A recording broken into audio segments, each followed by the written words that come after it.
গাজীপুর ও কাপাসিয়া থেকে বিপুল পরিমাণ ভারতীয় মদ ও ইয়াবা সহ 9 জনকে গ্রেফতার করেছে পুলিশ।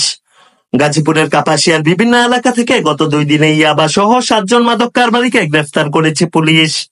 গ্রেফতারকৃতদের গাজীপুর আদালতের মাধ্যমে কারাগারে পাঠানো হয়েছে বলে জানায় পুলিশ। এ সময় গ্রেফতারকৃতদের কাছ থেকে 25 পিস ইয়াবা উদ্ধার করা হয়েছে। গ্রেফতারকৃতরা হলো কাপাসিয়ার ঘাগটিয়া এলাকার খবির উদ্দিনের ছেলে ইমরান সরকার, বিরুজুলি এলাকার সুবেদ আলীর ছেলে হাফিজ উদ্দিন ওরফে হাবি, সোহাগপুর গ্রামের শাহিন আলমের ছেলে শ্রাবণ। বর্তমানে সে বীর উজুলি থাকে।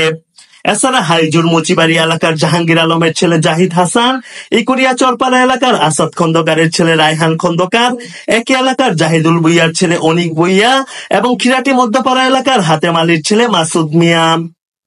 অপরদিকে গাজীপুর জেলা গোয়েন্দা পুলিশ বিশেষ অভিযান চালিয়ে 160 বোতল ভারতীয় মদ সহ 2 জনকে গ্রেফতার করেছে। গাজীপুরের শ্রীপুরের জৈনাবাজার এলাকার ফুট ওভার ব্রিজের নিচে ঢাকা ময়মনসিংহ মহাসড়কে তল্লাশি চালায়। অভিযানকালে নেত্রকোনা থেকে ঢাকাগামী একটি কাভার্ড ভ্যান থেকে বিভিন্ন ব্র্যান্ডের 160 বোতল ভারতীয় মদ উদ্ধার করা হয়, যার বাজার মূল্য প্রায় 5 লাখ টাকা হবে। এ সময় ডিবি পুলিশ 2 জনকে গ্রেফতার করে। গ্রেফতারকৃতরা হলো সিরাজগঞ্জ চৌহালি এলাকার আমির হামজার ছেলে ইমরান হোসেন এবং নেত্রকোনা সদরের শাহাবুদ্দিনের ছেলে আরিফ হোসেন বাপ্পি।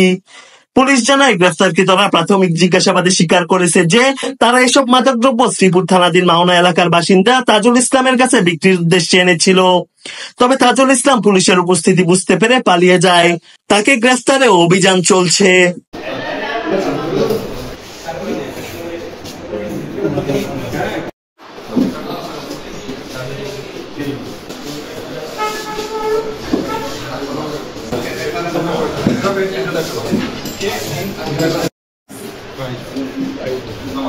Indian